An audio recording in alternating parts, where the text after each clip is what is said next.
নবীর উম্মতের দল, আল্লাহর পয়গম্বর রাহমাতুল লিল আলামিন বলেন, তাবুক যুদ্ধের দিন উমর রাদিয়াল্লাহু তাআলা বলতেছেন, যখন তাবুক যুদ্ধ শুরু হয়ে যাবে, তাবুক যুদ্ধের দিন পয়গম্বর বলেন, কে কি আছে আল্লাহর রাস্তায় দান করো।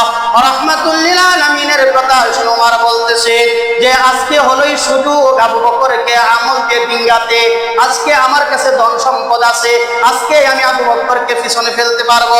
উমর ইবনুল খাত্তাব রাদিয়াল্লাহু তাআলা মনে মনে ভাবলেন, আজকে আমি আবু বকরকে পিছনে ফেলে দেব, আবু বকরকে পিছনে ফেলাইয়া তাকে ডিঙ্গে চলে যাব। তখন আবু বকরের ওই উমর রাদিয়াল্লাহু তাআলা যত ধন সম্পদ ছিলেন, ওই ধন সম্পদ হইতে আল্লাহর রাস্তায় অর্ধেক সম্পদ ব্যয় করে দিলেন, অর্ধেক দান করিয়া দিলেন। পয়গম্বর বলেন, উমর তুমি যে কি দান করেছো, তুমি কতটুকু দান করেছো? উমর বলেন, রাহমাতুল লিল আলামিন, ও পয়গম্বর আমার যত ধন সম্পদ আছে, আমার সমস্ত ধন সম্পদের মধ্য হতে অর্ধেক আমি আল্লাহর রাস্তায় দান করিয়া দিলাম, আর আল্লাহর রাস্তায় অর্ধেক দান করে দিলাম, অর্ধেক আমি বাড়িতে রেখে আসলাম। তারপরে বলতেছেন আবু বকর রাদিয়াল্লাহু তাআলা আনহু, আবু বকর রাদিয়াল্লাহু তাআলা আনহু যত সম্পদ ছিলেন সব সম্পদ আল্লাহর রাস্তায় দান করিয়া দিলেন। আল্লাহর রাসূল জিজ্ঞাসা করলেন, আবু বকর তুমি কি আল্লাহর রাস্তায় দান করেছো আর কি বাড়িতে রেখে আসলো? তখন আবু বকর রাদিয়াল্লাহু তাআলা আনহু বলেন, আমার যত সম্পদ ছিল সব আল্লাহর রাস্তায় ব্যয় করেছি, আমার বাড়িতে আল্লাহ এবং তার রাসূলকে রেখে আসছি। যখন জিজ্ঞাসা করলেন, উমর তুমি কি দান করেছো?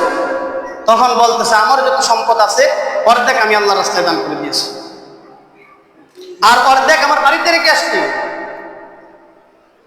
তারপরেও আবু বকরকে জিজ্ঞাসা করলেন, আপনি কি দান করেছেন আল্লাহর রাস্তায়?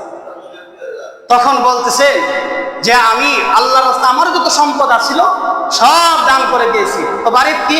বাড়িতে আল্লাহ এবং তার রাসূলই যথেষ্ট, আল্লাহ এবং তার রাসূল যথেষ্ট। তো এই দুইটা হাদিস থেকে আমরা কি বুঝলাম? একজন একটা গাছের বিনিময়ে পুরো বাগান দিয়ে দিয়েছে, আর আপনার আমার তো 5টা টাকা দেওয়ার সামর্থ্য হয় না, 5-10টা টাকা দেওয়ার সামর্থ্য হয় না। যখন বাড়ির সামনে দিয়ে ঘুরে সবাই গেলে ধাক্কায়। সাহাবেরা একটা গাছের বিনিময়ে পুরো বাগান দিয়েছে, উমরের যত সম্পদ আছে সব অর্ধেক দিয়েছে, আর আবু বকর কি দিয়েছে? একবারে পুরো সম্পদ দিয়ে দিয়েছে।